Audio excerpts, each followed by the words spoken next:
Signore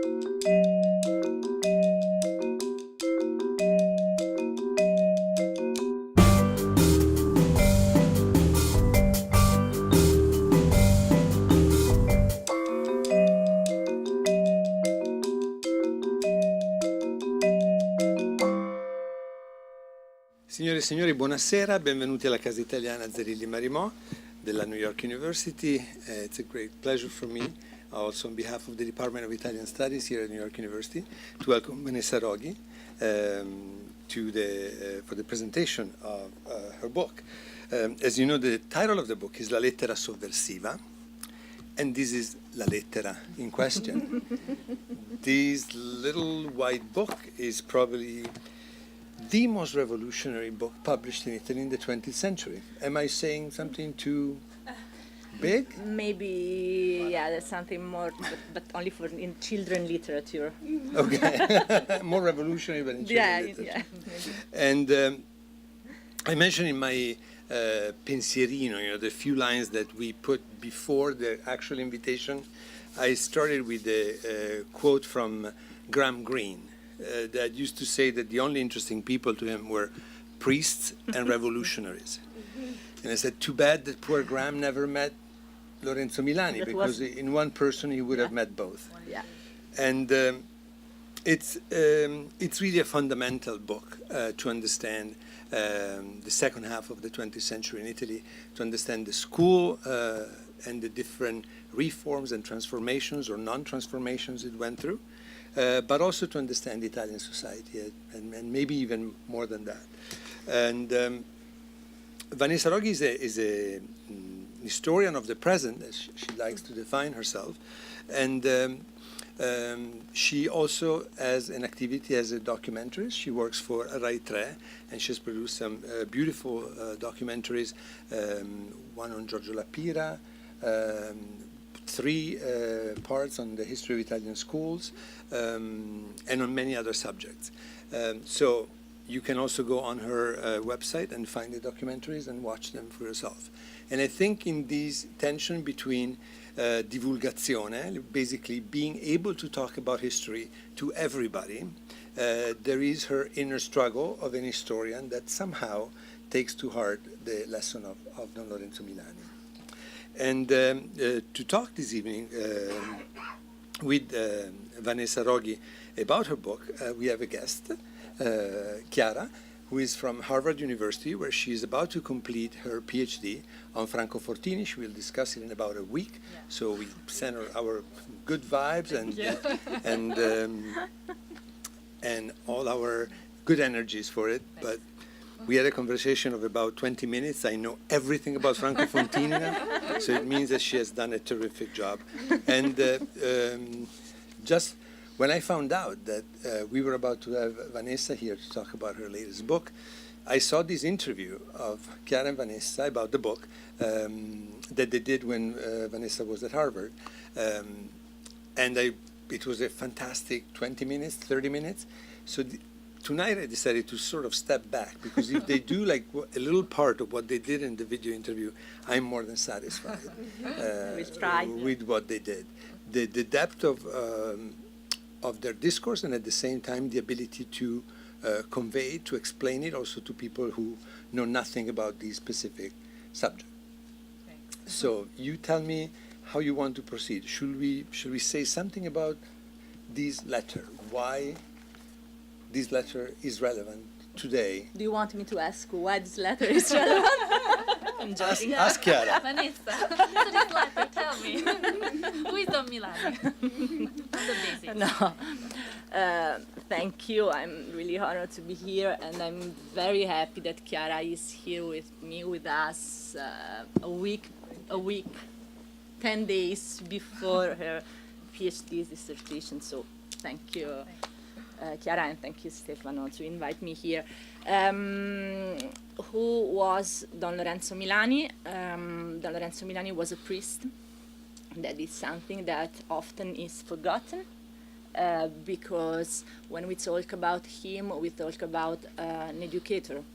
But we have always to remember that he was, first of all, he was a priest, and he started to be an educator because he found out that poor people in Italy after World War II didn't understand the Vangelo, didn't understand the priest in the church, didn't understand what they read in newspapers, Catholic newspapers, communist newspapers, but even in sport newspapers. So they were poor with language.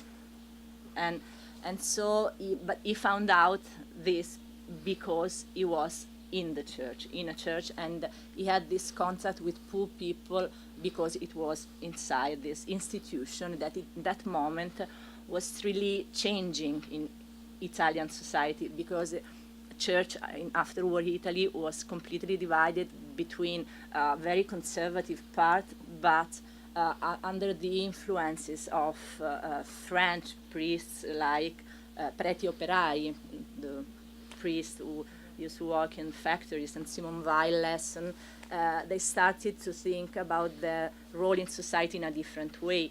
Don Lorenzo Milani met the work and the ideas of Primo Mazzolari. Primo Mazzolari was relevant intellectual, and he was the first in Italy to talk about how the poorness of the priest was the first reason of his, come si dice, magistero, Teaching. of his teaching. And of his credibility. Yeah. If he's And poor, so- he's credible, and people will listen to him and follow him. Yeah. If he's not, Poor people cannot listen to rich priests. And so Don Lorenzo Milani met him, and then he started to think about poor people in a different way. But this was the priest, the man, Don Lorenzo Milani, before being Don. That this important, because his life, he grew up in a rich family, very rich family. In Florence in the 20s, they had 20 cars, and the Milani family had 3 cars. This is, something that is really striking. But they were not, And not only only rich, rich, they were also very cultivated people. His mother was Jew. She was from Trieste. His parents weren't married. And so it was really strange for an Italian family to have parents that were not married in the 30s. And one Jewish, one Gentile. one Jewish, one Gentile, and most of all, One is from Florence, one from Trieste. Yeah. Even more. this is really strange for a Jewish and Tuscany. Gentile, yes. I'm from Tuscany, and I know how it's strange to get married with somebody That's a from mixed marriage. Trieste is like a This is- foreigner. No, but the most important thing is that his grandfather was one of the most influential philology of the 20th century in Italy. Domenico Comparetti, he was one of the most important intellectuals who talk about how language and the questione della lingua was important for the national state.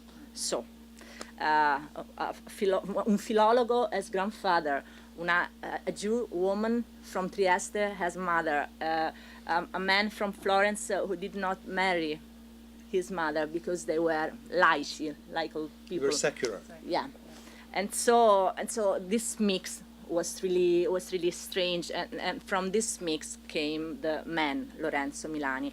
But So he's always defined as a figura scomoda, as a troublesome man, right? Yeah. And probably the background is also something connected to that, right? what is the word for scomodo in English? Troublesome? Troublesome, yeah. Yeah. But it's not, because troublesome is quite- somebody. No. It's not the same, because troublesome is somebody I know. who It's creates literally troubles. uncomfortable. Uncomfortable. That makes you feel uncomfortable. Yeah, that's Yeah. probably even He's more true.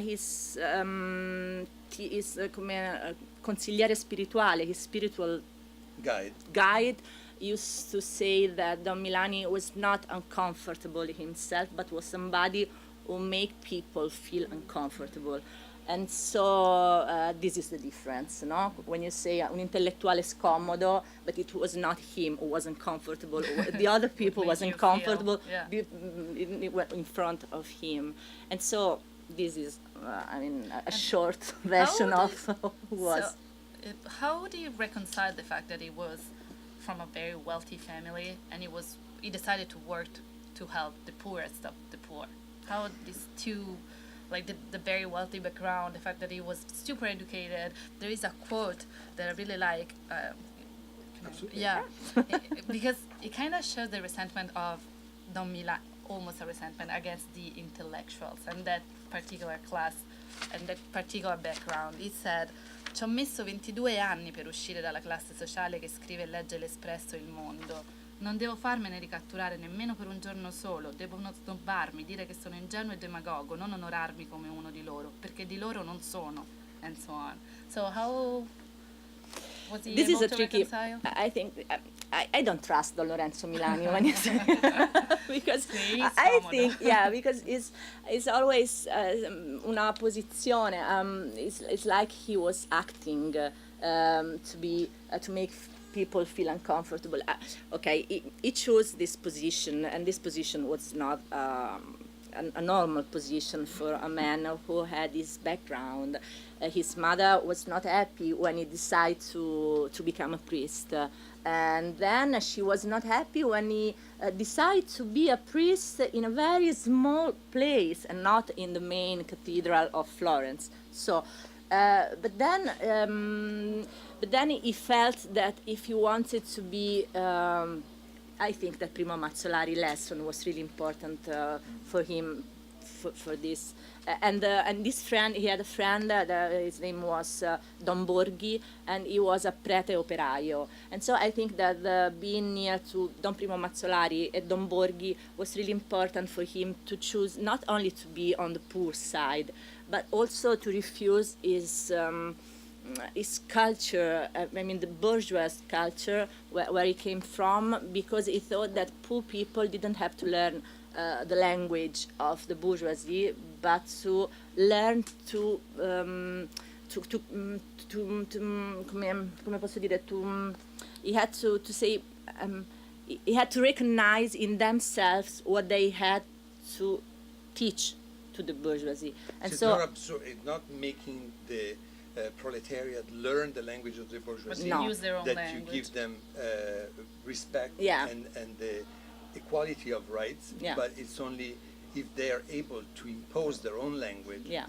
as a form of communicating. Yeah. And Vanessa, there is some of the critics of Don Milani that say that actually for all of his life he was trying to somehow beg forgiveness for Being the social class in Yeah. which he was born. So even the very strong, even violent terms that he uses to describe the bourgeoisie, that is the class he comes from, people say he's struggling against himself. When he did. Criticizes them in such harsh terms, he's somehow talking about himself and This is true, but there's something that we always forget when we talk about Don Milani, because Don Milani, he started to know that he had a cancer when he was very young, in 1961. He was born in 1923.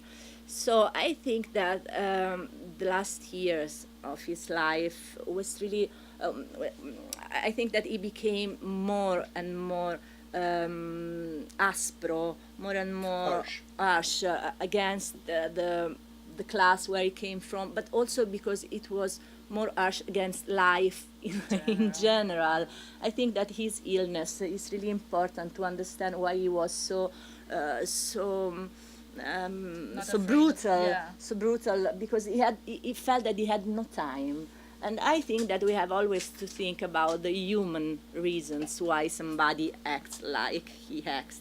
And he felt that he had no time, and he chose to not to lose his time and to dedicate all the time he had to live to the children that he met in Barbiana when he was exiled there in 1954. Let's talk about Barbiana. So this is an extremely intelligent young man who comes from a family of privilege, cultural, social, economic, and whatnot.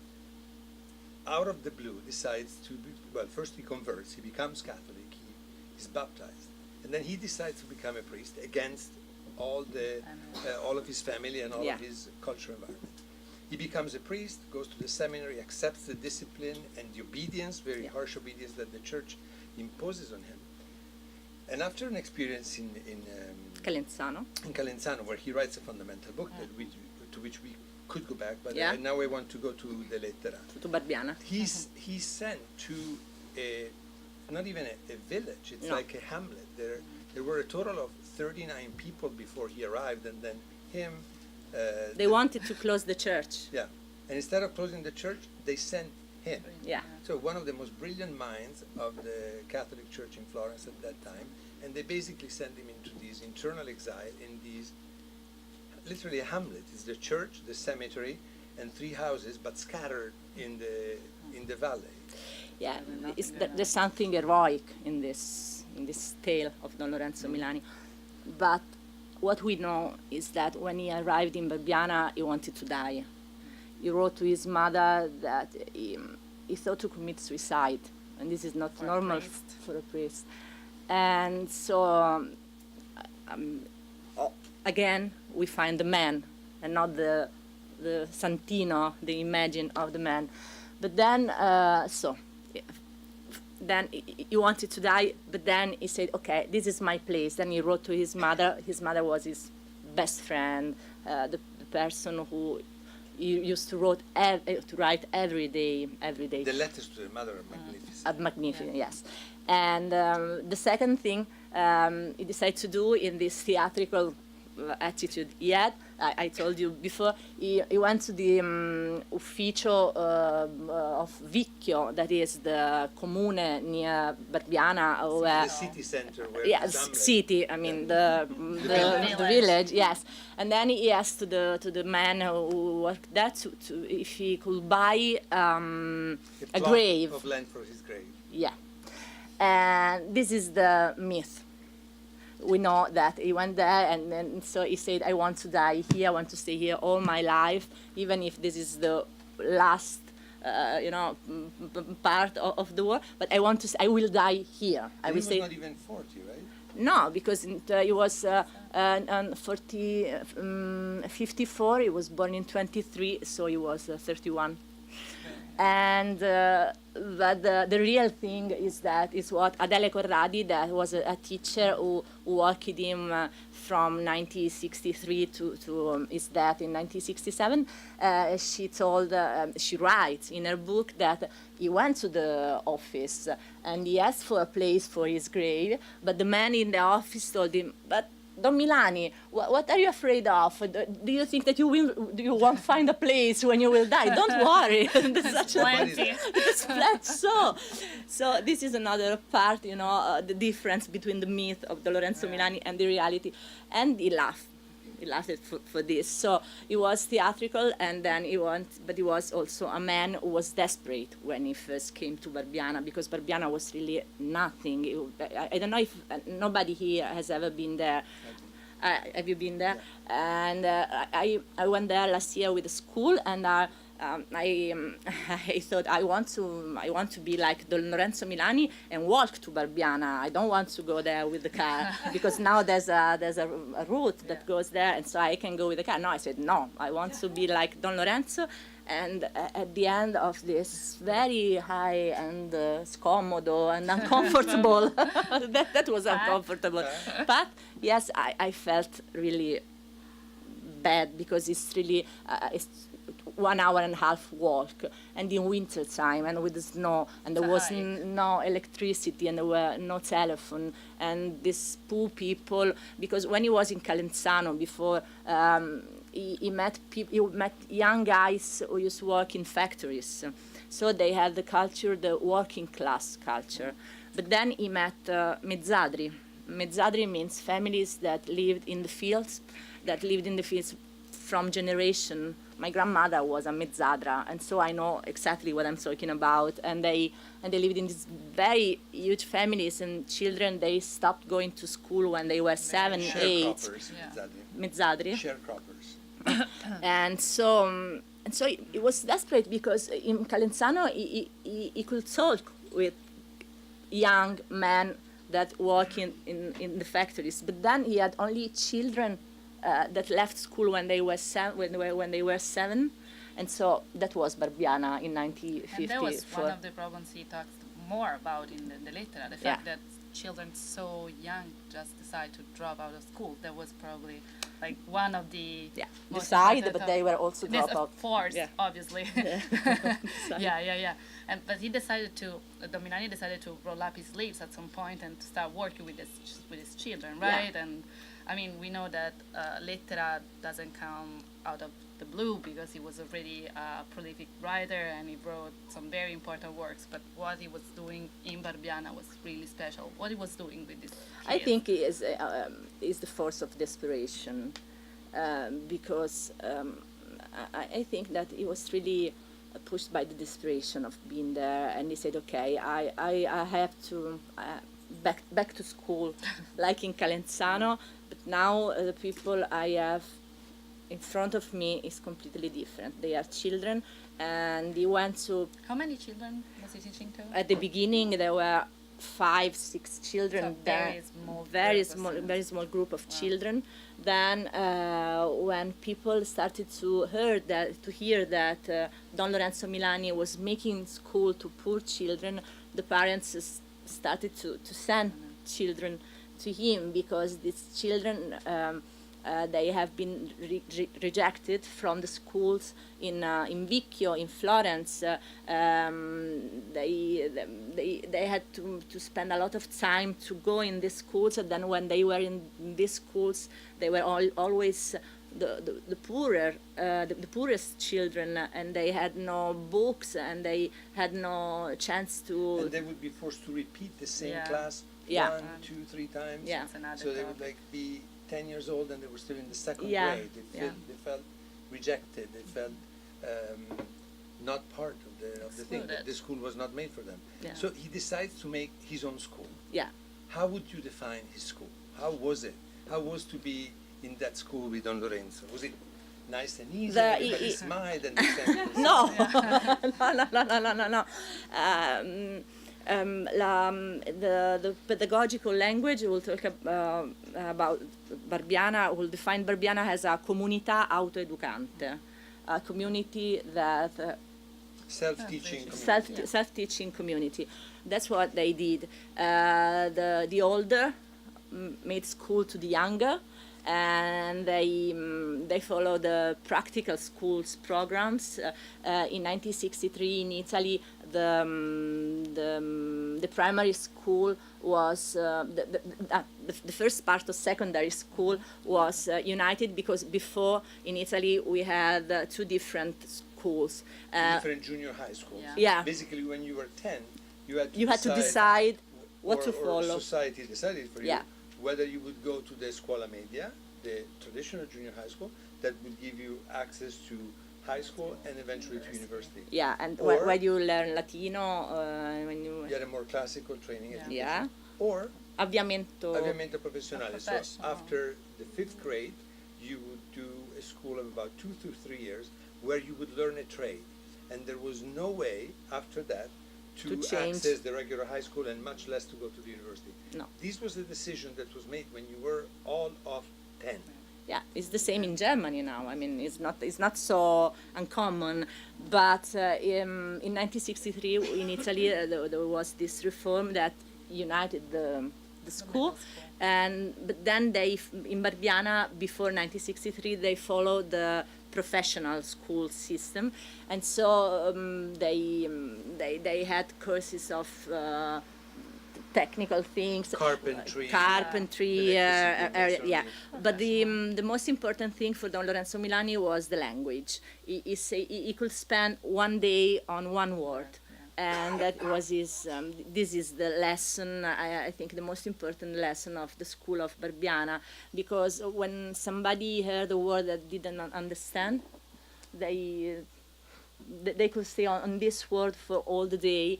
And he used to say that when children ask him, but we want to study mechanica, we want to learn how to build something or to repair something, and he answered them, I don't want you to be a beast that knows how to repair something. I want you to be a man who knows how to repair something. And so to be a man, you have to learn the language. You have to learn Italian. You have to learn to understand what you read in every kind of text.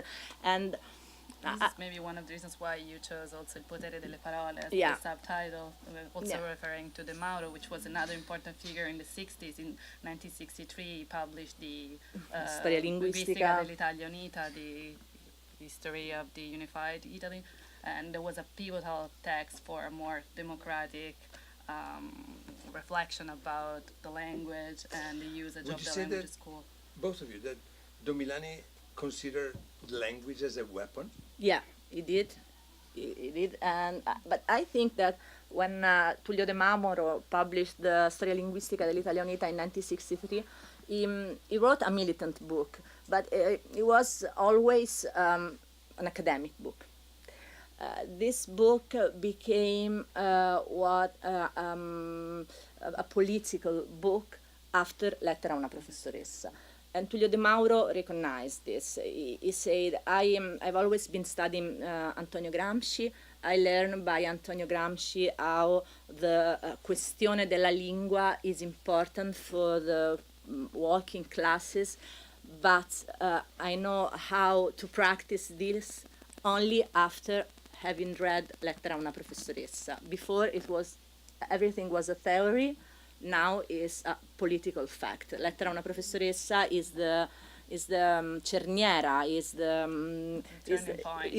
the turning point between theory and practice. And Tullio De Mauro recognized this in the first at the beginning of the 70s. So basically, Don Milani tells his students that it's only through language Yeah. that they're going to be able to make their rights valid, and they're going to be listened to, and they're going to become relevant in society. And until they, not only they know, but they master the language, he really wants them to own it, to make it theirs. One of the reasons why he was not loved by not by the Catholics, but neither by the communists, it was that one of the some of the texts he used to study and to read with his students in Calenzano, but then also in Barbiana, were the trade unions comunicati, the Press releases of the trade unions. yeah, that was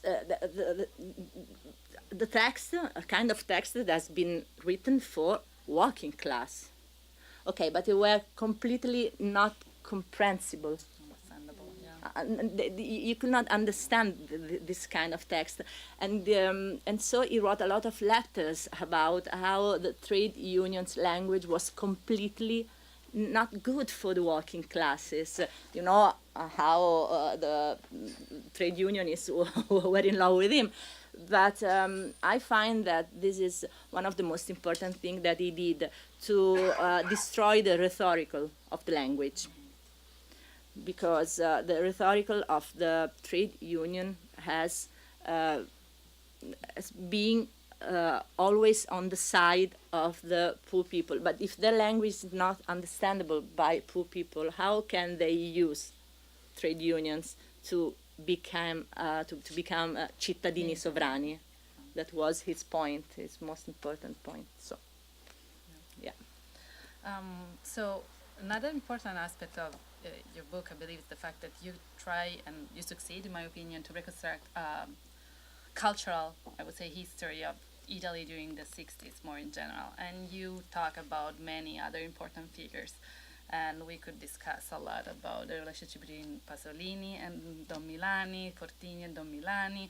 But before talking about this, I would like to know a little bit more about CP, about Mario Lodi and Don Milani, because probably Mario Lodi is someone that now is kind of forgotten. Maybe it's more common to associate Gianni Rodari to Don Milani, but I believe that also We should reading say the a book. few words about each of them.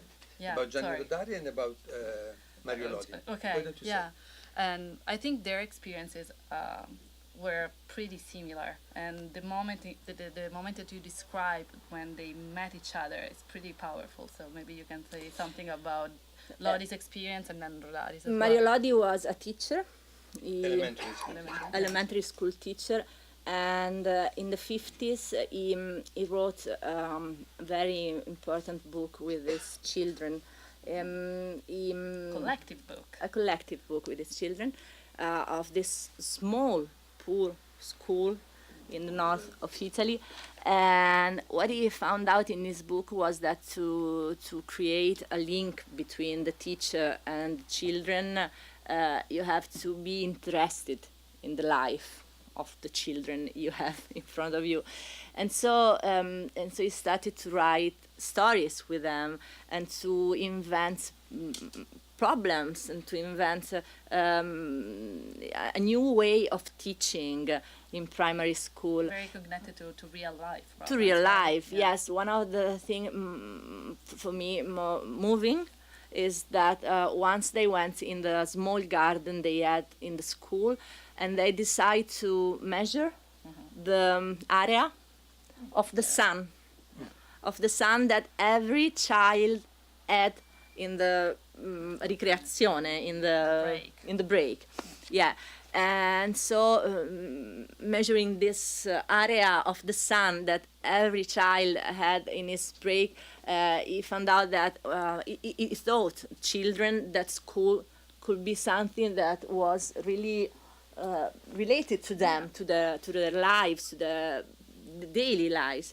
And so a journalist, his name is Giorgio Pecorini, he's still alive, he's 90, and he used to write me an email every week. Yeah, it's He was great. very involved in the project. I Yeah, believe. but I mean, he has been one of the few journalists that Don Milani loved, so he's really a wonderful person. Giorgio Pecorini went to Barbiana the first time in the 50s, and he became a good friend of Don Lorenzo Milani, and he knew the work of Mario Lodi.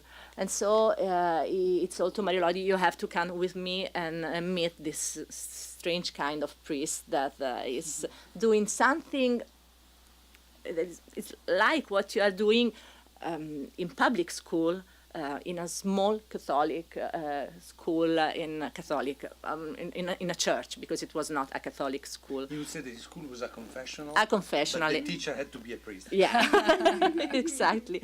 And so they met, and the first meeting was not, because Don Lorenzo Milani was really antipatico, and he was diffident. He was really diffident. We should say that what would normally happen to people that want to visit Barbiana, Yeah. they were kicked out of the Yeah. school, screamed at, called names by Don Lorenzo, by all the kids, and he invited them to Yeah. really insult the people because Yeah. they considered that they were bourgeois that were stealing their time with their teacher. So they were considered interferences. Yeah. So, Especially if they were intellectual. especially if they were Especially. intellectual. But Mario Lodi was a primary school teacher, so it was not Borderline. borderline. Yes. What Don Milani really didn't want to that was that people try to teach him something. He was the only teacher in the school, but Mario Lodi told him, I've been looking at you and the way you teach children and your style, and I find it a fascist style. And Lorenzo Milani was really struck by this. And Mario Lodi told him, you have to listen to the children, you have to walk with them, you have to ask them what they think. You don't have only to teach them the meaning of the words. You have to listen what they think about how to use these words. Try to do this. So Don Lorenzo Milani wrote a wonderful letter to Mario Lodi and told him, okay, I will try. We will try this method for 1 month, and then we will write you what happened and the results. And then they had this conversation in letters for several months, and they wrote the children in Barbiana. There were no more children in 1963. They were young guys. 10 years after Don Milani. It was still the same community of students from The the same very beginning? community, yeah, the Wow. same. Somebody I mean, obviously. had gone and somebody had arrived, but was. And many of them were traveling because one of the things Yeah. he forces them to do was to get out of these hamlet and travel. And his Yeah. idea was that they had to learn foreign languages, and his motto was better many badly Yeah. than one well. Yeah. So there were these kids that had never seen anything. Some of them had never been to Florence, that No. was like a few miles away. And they were all over the place. Yeah. France, England, Germany. He- But their duty was that they should write a letter every day Yeah. to their schoolmates and to the priore, informing them of what they were doing and what they learned every day in these experiences. One of the I think that one of the most amazing thing he did was to spend several months listening to opera, and then to bring them to Milan, to La Scala, to see the performance, and then and he said and he used, because this was the verb he used his former friends, his former rich friends, to get tickets and hospitality, and all the children from Barbiana went to sleep to the house, to Ichino house. Now Ichino is one important economist in Italy, and he used to remember that he was a child when Lorenzo Milani came in his house with all the children from Barbiana and told him, you have to do something for poor people. Then what he understood is you can, I mean, it's not, it's something he followed in his way, but it's really moving il suo ricordo of this episode. And then the funny thing is that a priest could not attend the opera. So he brought the children to the opera, but then he remained outside, and Giulia Ichino was with the children inside the theater for the. Yeah. Why do they decide to write this letter? And who is la professoressa? Who is this teacher? La professoressa is a metaphor. I mean, she had a name. She was one teacher, but she was the symbol of what to sociologists in the 60s called the Vestali della classe media. So the Vestali, what is the word? Vestal of the middle class, because the teacher in the how Don Lorenzo Milani and these children saw the school were really the vessel of only an ideology, a class that was the middle class. And so they decided to write this letter when two of the children from Barbiana were dropped out from school. They flunked an exam and they were admitted to the next to the next class, and so they decided to write this letter. But this letter was not only a protest. They decided to make a study. They decided to one of the guys from Barbiana went to Rome to the Istat, the Istituto Generale di Statistica, to find out how many poor people and how many rich people were in this selection. And you can pass it around. You can see that it's full of charts. Yeah. It's like very scientific in a way, right? Yeah, it's very scientific. Nadia, dammi vi faccio vedere una cosa. The symbol of Lettera a una professoressa is this. Don Lorenzo Milani is something that even rich people can understand. This is the pyramid of the relation between classes and school. You can see how many children enter to school and how many young men or women arrive to the university. This is the same now in Italy. Really? Yeah, it changes here because this is the primary school, and this is the scuole medie, and this is the liceo superiori. Now there is more rectangular until here, but then from the liceo to the university is like this. But the two colors indicate class or money? Or? No, maschio e femmine. Male and female. Male and female. The class is not indicated on. Are you saying that so few women get even today in Italy to college? No, adesso la proporzione uomini e donne è poco uguale, no? Sì, no. Now the proportion male-female is more or less the same now. Yeah. We are talking about 1960 here. 1967. And we have to say one thing. The students at Barbiana had to go to take their exam in a public school because Barbiana was not recognized as a school. No. It was the rectory of the parish where a bunch of kids with a priest gathered every day for 12, 14, 16 The entire hours day. Yeah, and studied. 365 No days. Sundays, no holidays, year. no nothing. But it was not a school.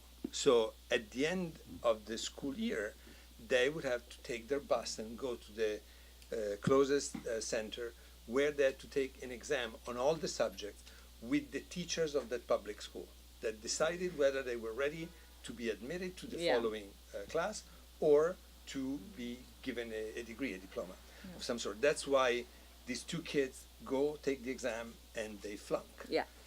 And that's what triggers the reaction of Don Lorenzo Don and Lorenzo. of their classmates, and they start writing this letter that, as you said, involves a lot of research and a lot of Study. data study. And Yeah. as in the case of Mario Lodi's work, it's also a collective. Yeah. Uh, Exactly. Yeah, writing. it has been written all together. They used the method that Mario Lodi taught them with the scrittura collettiva. So when you talk about CP, CP is a book for children written by Mario Lodi and his children of the primary school. We can say that Lettera, una professoressa and CP are cousin books because they have been written with the same method, that is la scrittura collettiva. Collective writing. Yeah. And as you see in the author of the book is not It's not Don Lorenzo Milani, yes, it's the school of Barbiana. How does it work? How do you write a book collectively with another dozen people? I've How never do you done do it? that, How but did they do it? I've never done. But I know that they used to collect ideas and then to discuss for hours on any single word. But then the last word was always Don Lorenzo Milani word. So it was collective, They but took into account very seriously what the kids said. yeah, right? yeah. And what is the final result? And I ask this to both of you, to you more as an historian and to you more as a linguist and a scholar of language. What is the final result? One would think it's a collective writing, probably it's depersonalized, it's not very elegant, it's dry. How is the result? How is the linguistic result of this collective writing in Lettera, una professoressa? For me, the aspect that is more like striking is the fact that it's so simple to read. It's very clear what it wants to say, and the way he's saying it is with simple words, I would say. And like there is a message. This is the message. I'm telling you this particular I don't know, aspect, and there are also the little notes. So it was written in a way that a lot of people could have understood it like easily, right? It's very different from De Mauro's work in this sense, because that was an academic book. This is not an academic book, No. and it's not a pedagogical text, right? No. So you can go now. You're way more expert than me. No, to no, talk no. about it. But the linguistic point is really important. As an historian, I can say that one of the most striking thing of this book is that he was translated after 1 month. A man, 2 months ago, I was in Trento. Trento in 67, 68 was one of the most important cities in Italy for the Catholic movement of students in the university. And two prominent intellectuals, young intellectuals of this movement were Marco Boato and Alexander Langer. Alex Langer translated Lettera, una professoressa in 1967 in German, and he translated because he thought that that book was really important for the revolution in Europe. And so I think that the way it was written, how it was a clear book, how the language of the book was really, he had nothing more than what he needed. This was the reason why it was so easy to translate and to be understood by many different people all over the world. The English translation of A Letter to a Teacher is of 1968. It was translated in two different editions, one in the English language, one for the UK and one for the USA. In the USA, he had the prefazione of the preface of Holt. Holt was one of the most important educator in the 60s. He wrote a very important book that was called How Children Fail. And he heard about the letter after 2 months in 1967, in the fall of 1967, and he translated the letter in the United States. And the American translation was the one who started to circulate in South America, and Freire and all the South American new school of education learned about the letter. So I think that his historical importance is due mostly to the language, because it was so clear. One funny thing is that the letter was written by the students. The students, but poor students, not students of the university, not Pierini, Gianni. Sì, ma neanche Pierini, because you know that the difference in the letter is between Gianni and Pierino. Pierino is the son of the dottore, of the important man in town, and Gianni is the peasant's son, is the son of nobody.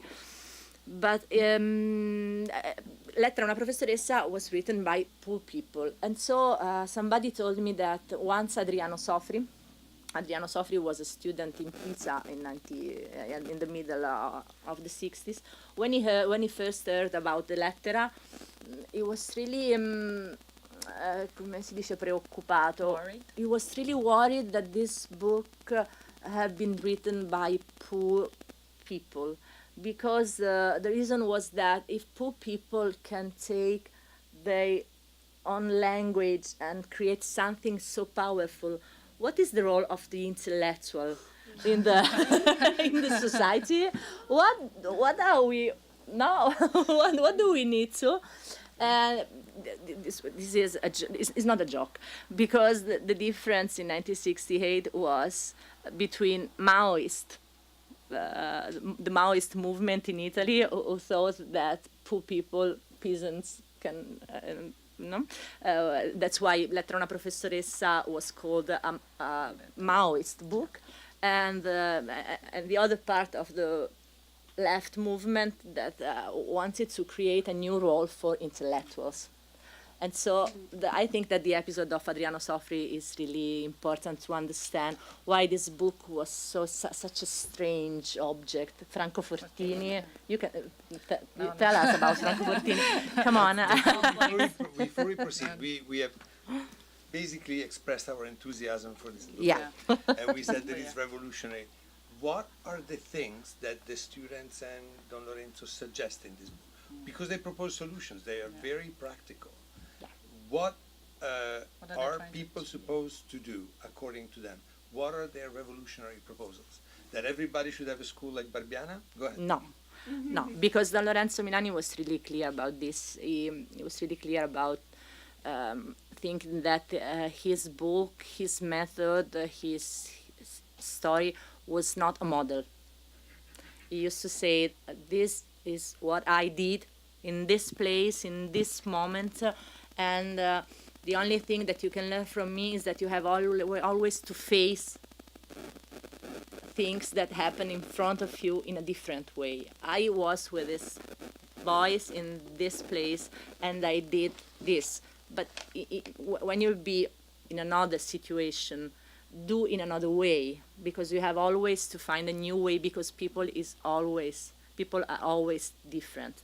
But there is something that I think is always valid from the letter, and are the 3 rules that the School of Barbiana give to everybody.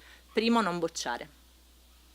And la scuola dell'obbligo, come si dice la scuola dell'obbligo? So, mandatory education. Mandatory Yeah. education. First cycle of education Don't should have to. not fail Fail students. students. Okay, first. Because his argument is, if the law says and the Constitution says that you are entitled, and it's one right that you have, to 8 years of school, If you of fail different. 3 classes, Yeah. you have only 5 years of school. Yeah. And they're tricking you. They're giving you damaged goods because you're entitled to have 8 years of 8 different classes of school.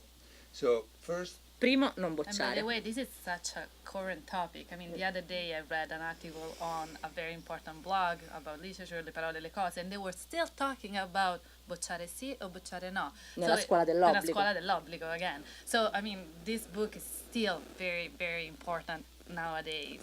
Is this Sorry. what is called nobody left behind in this country? it's very different. Different. Very different. Non bocciare means you do not fail the students that arrive to the school already with disadvantages compared to their schoolmates that come from more advantaged So situations. it's those who are not left behind, correct? Yeah. But I know c'è that, da- I know sulla it's the, connotazione. yeah, I know it's but I think that we can talk about classes as it was in 1967. The disadvantage today is not only a class problem.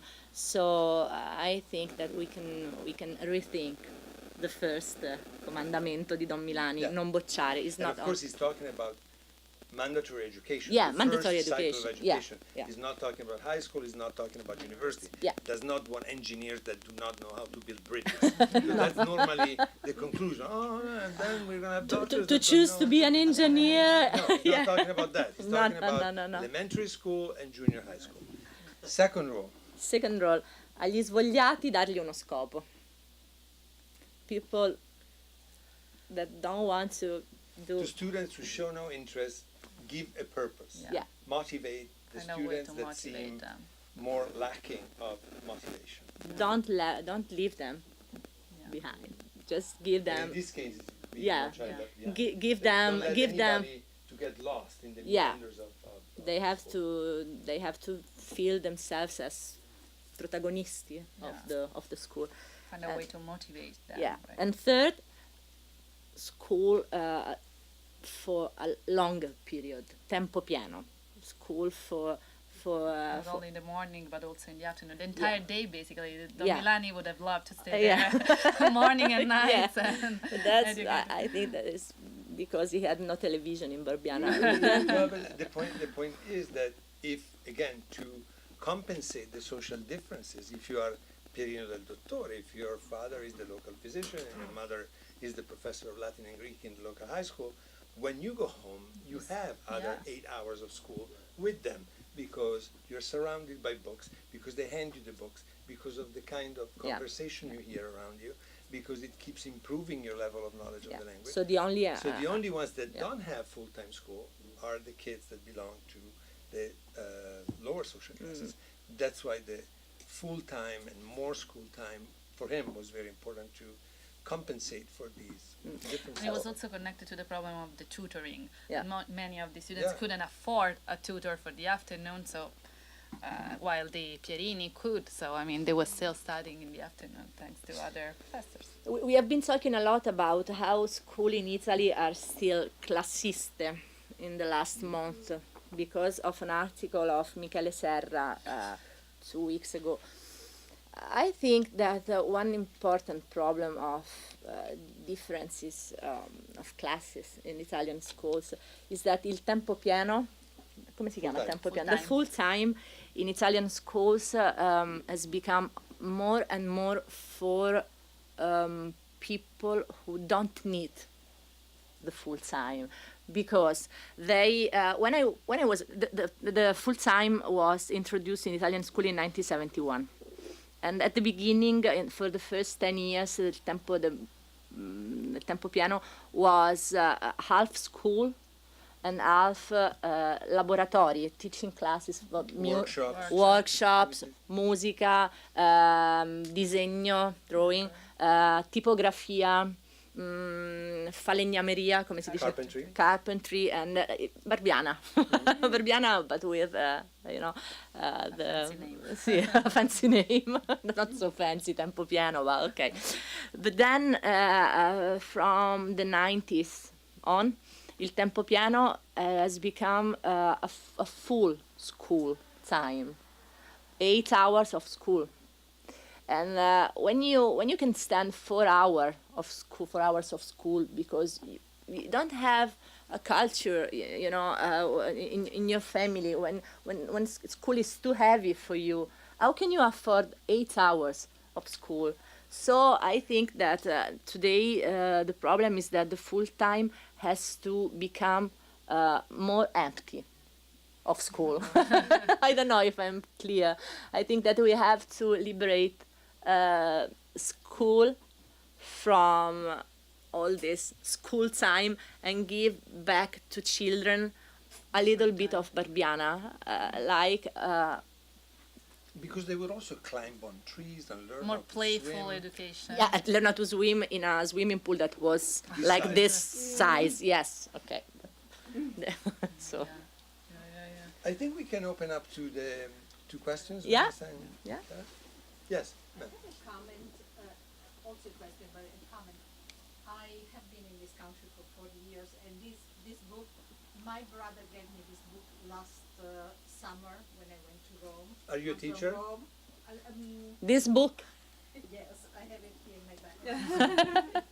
and so as soon as I saw, Don Milani, oh my goodness, I'm going. okay. Because I am from exactly the period of Don Milani was teaching in Barbiana. I was in a school in Rome with my parents and my family. We were 5 children, and coming from a background, very, very popular area from Rome, and then we switched to a very good one, and so the shock of changing classes was terrible.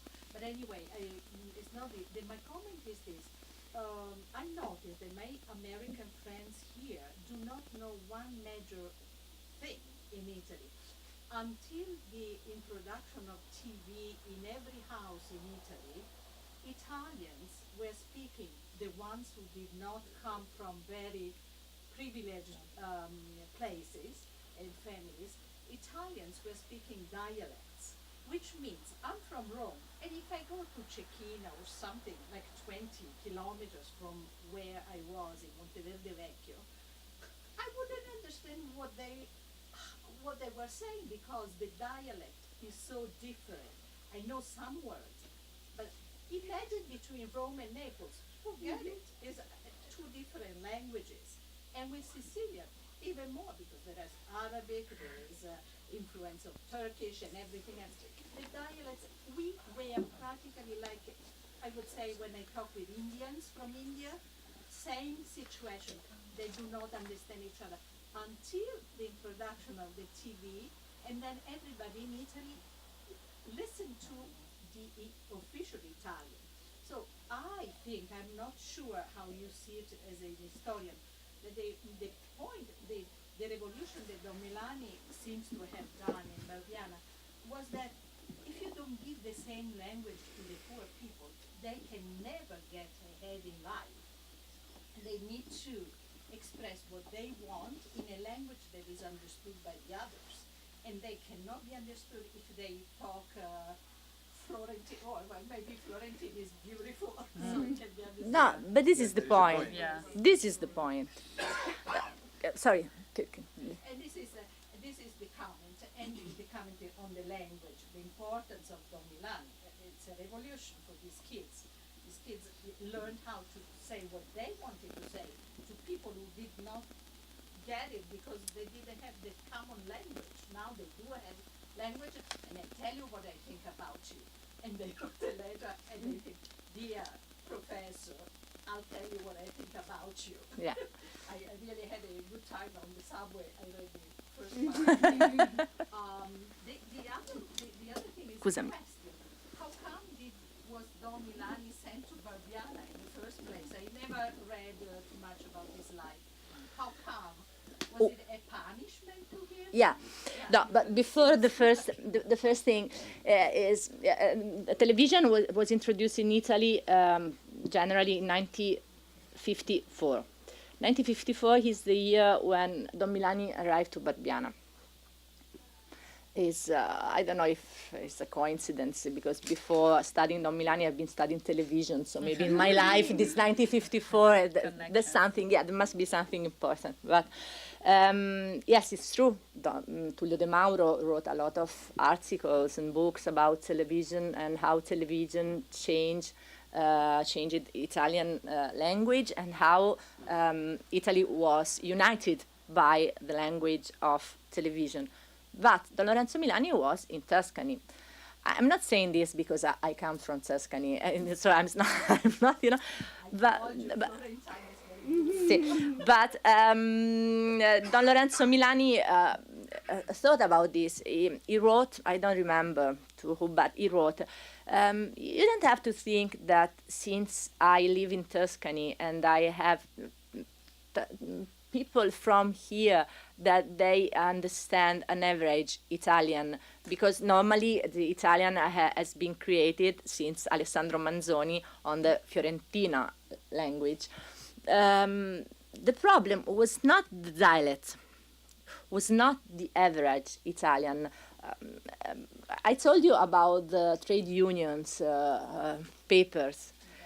So the problem was possedere. He used this verb that I find really impressive. You have to own the language. You have to be able to use the language as you want. And so it's not only a problem of unification of languages, but it's a problem of owning even the dialect. You have to own your own language. Don Milani was in Tuscany, but I think that Danilo Dolci was in Sicily in the same period, and he taught peasants to use their dialect, not to use the average Italian. So, it's really interesting. And they had no television in Barbiana. There was no electricity. Yeah, they had no electricity. The first time they saw television was in Casa Ichino in Milan, and. Yes. And in this area, of course, they don't have a dialect because they're so close to no. Florence that it's it's called il vernacolo, but it's a variant of what we now would consider standard Italian. But what Vanessa was saying is very true. He says, my kids can take a canto of the Divine Comedy and understand it better than a professor of Dante's studies, because they recognize some expressions that remained in the spoken language of the Tuscan peasants and survived for centuries. At the same time, they take a press release from their trade union, and they don't understand what is going on. Yeah. So it's beyond the variant of dialect and standard language. Yeah. And because they do understand the Divine Comedy, or at least they understand part of the Divine Comedy that would be very complicated for everybody else. Yeah. And at the same time, they have problem understanding what is vital for them and for their own interests. Yeah. In Tuscany, there is this tradition in peasants' family that is called Dante a mente. Peasants who learn by heart, or Ariosto. My grandfather used to repeat by heart a lot of parts of the Orlando Furioso. Even people who could not read. Yeah. No, my grandfather could not read, but he knew by heart all the Orlando Furioso. Yes. The question was why Barbiana. The main reason is that Don Lorenzo Milani in Calenzano fece arrabbiare, come si dice. Pissed off, got angry. Yeah. The cardinal.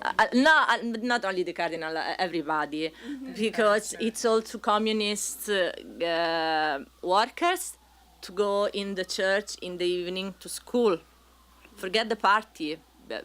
You can't join a party if you don't understand what the party is telling to you. So before come in the church, learn to write, learn to read, and then you can decide if you want to be a communist. Even though he wasn't a communist, right? No, so it wasn't a political choice. No, it was a political choice, but it was not related to the party. No. Yeah. And so that's why he wasn't loved by the Communist Party. But then he was a priest, and so he had to fare la predica in chiesa, to preach in the church on Sunday morning. And this preaches, before the elections, he said there was a circolare, come si dice, a document by the Vescovi Toscani, by the Tuscan bishops, that that asked to all the priests in Tuscany to talk in the preach about the elections and to tell people to vote Democrazia Cristiana, clearly written in a document. And Don Lorenzo Milani, for the elections of 1953, he didn't do this, and he said, you can vote whatever you want, but don't vote for parties who do not care about working classes. So, and that's why he was sent to Barbiana. What statistics existed, and when did they exist officially, describing percentages of illiterate versus literate Italians? Since when? Since the unity. Since the unity of the state. Since 1860. Because before Italy was divided. But one of the first things that the new Stato Italiano did in 1865 was inchiesta, an overview, a survey on schools in Italy and on how people were or were not literate. It's a very important inchiesta. Is there a way for us to access that information? Sorry? Can we find out? Yeah. Yeah, they're online. Yeah, they're online. Yeah. I think even Wikipedia is Italy literacy, and they give you the figures for the different years in which. Yeah, but you can data find were the collected. historical They're pretty easy to find. online. And divided by regions, divided Yeah. by geographic areas. Yeah, I have several questions. The first one, would you be so kind to mention the first motto of Don Lorenzo Milani? The first one was non bocciare. The second one was give motivation to those students, kids who are not motivated. What was the third one? You said there were More three. time to children. More Okay. school time. More school time. Yeah. Okay. And then at some point you said that he could not go to La Scala. He sent the kids there. Yeah. Was it a law that a priest Yeah. could not go to Cannot. the Yeah, he theater? cannot attend to Any spettacoli. theatrical Yeah. performance. Until when was that? Until the Vatican Council, so about the end of the 60s. And priests at that time were mandated to wear the cassock, so they were very easily recognized. And so they were not. Yeah, you supposed to can't go to hide. any kind of performance, Yeah. theater, opera.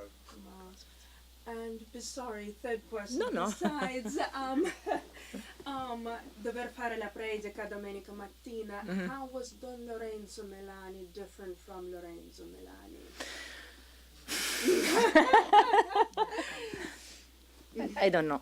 I've never heard Lorenzo Milani. I read a lot of letters written by the young Lorenzo Milani.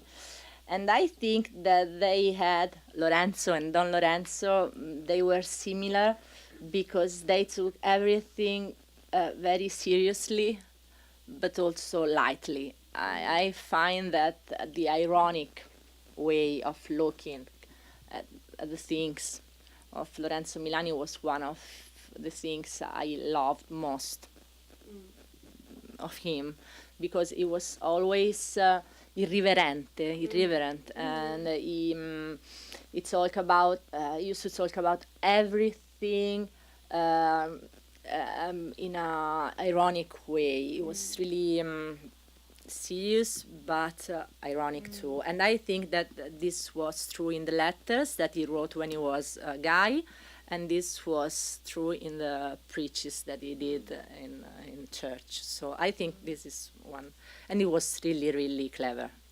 And so I think that he was clever before and he was clever after. And he was really also maleducato. Bad mannered, Yeah, foul mouth. he used to That use. didn't go well as well with the people. Usava un sacco di parolacce, come si dicono? Bad words. In letters, in preaches, in books, and the fascist censorship used to censor the parolacce di Don Lorenzo Milani in the letters, and after the church. So. Hi, I have a question about the mandating of the 8th grades of school. That started in 1860, and then the standardization of Italian. I was under the impression that all the kids were taught the standard basic Italian of Tuscany back in the 20s or even before that, and so those are my questions. The problem of the in the 50s, every country in Europe started to think about how to teach language to poorer classes. There is one impressive novel written by Antonia Bayat that is called The Babel Tower, that is about the discussion on language in the English school system in the 50s and 60s. They had the same problem, to teach English to poor people. In Italy, the problem was a problem that was historically an historical problem, because the questione della lingua, the problem of the language, was one of the most important problems for the Italia Unita, for the unity of Italy in the 19th century. But then the problem in the 60s was that the poorer classes had an access to school. It was the first time in history that the poorer classes went to the same school where richest people were, for the riforma of the schools that we talked about before. And then there was the mass consumerist society that asked people to make new jobs that needed people to be more cultivated, and so they had to learn the language also to be more inside the capitalistic society. Don Lorenzo Milani used to write that the importance of illiteracy changes from era to era, and to be literate in a peasant society is not so important, but to be literate in a capitalistic society is really important. And there, what he used to call the cultural heritage, the cultural legacy of the family changes your life. The really impressive thing of Don Lorenzo Milani is that in his first book, that we didn't talk about that, Esperienze Pastorali, that he wrote in 1957, he used the same categories and the same language that Pierre Bourdieu would have used 7 years later in his very important book, I Delfini. Qual è il titolo originale? Les Héritiers. Les Héritiers, that is come si dice? Gli eredi. The heirs of the culture of the family. So Don Lorenzo Milani understood really well how the capitalistic society was transforming the importance of illiteracy, and it was not naive. He didn't think that poor people had to speak a good language because he was a good man. He thought that they needed the language to defend themselves from the capitalistic society. As a tool, yeah. To be inside a democracy, you have to understand your constitution. And so this is why the 60s were so important for the linguistic debate in Italy, because the mass society, il boom dei consumi, the consumerism society changed the importance of the language for poor people, and Don Milani was one of the first who understood this. Yeah. And he was a priest. I think one question to close. Very controversial character during his life, Esperienze Pastorali, the first book that he published was condemned. The first and the only, because the real book, Yeah. yeah. Lettera a una The other professoressa. ones are like collection, like even l'obbedienza nel più virtù. It's a series of other things. Esperienze Pastorali was a book that he wrote about his own experience as a young vicar, as a young priest in this small town of Calenzano. That was condemned by the Holy Office, basically by the Inquisition. That also added to the reasons that sort of pushed the Cardinal of Florence to send him to Barbiana, out of the way. Right there is not going to have too much to write about. Very controversial during his life, and still now, after 50 years, at the center of a very heated debate. There are people who absolutely revere him, love him, and there are people that Almost a saint. think all the worst possible things about Don Milani. They think he's guilty of the Destruction. the destruction of the good system of Italian schools, that he's the origin of the sort of lax way of doing things, is the denial of meritocracy. Even What the is- war in Syria War in is his Syria, fault. he had some Yes, fault. it must be somehow his fault. So what's your, because your book talks a lot about that, the legacy and the impact that the letter had on Italian society in the years to come after he was dead. And even nowadays, again. Yeah, yeah, it's true. There are people in Italy who really Hate. hate Don Lorenzo Milani. It's something really funny because he was dead when he was 44 in 1967. He didn't see this book published. He didn't even know how this book was read by the students of the 68 movement. He didn't. Didn't know there would be a 68 movement. Yeah. No, he didn't. And he would have not loved them. He would have rejected them from Barbiana.